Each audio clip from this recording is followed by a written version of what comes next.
And that breaking news, a man is dead after falling down a 20-foot shaft in a construction area right near Central Florida Parkway and Palm Parkway. This is in Orange County in the heart of the tourist district. WESH News' Haley Krummelholm joins us live at the scene with what investigators say happened. Haley.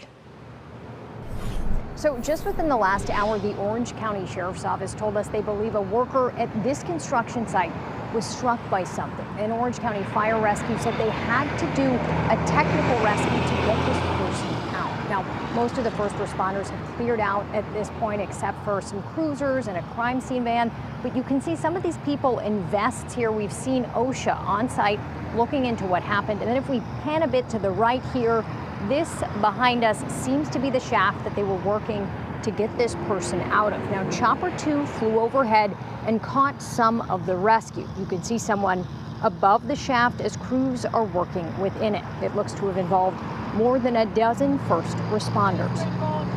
Now, Orange County Fire Rescue said ultimately one person was taken to Advent Health's Palm Parkway ER.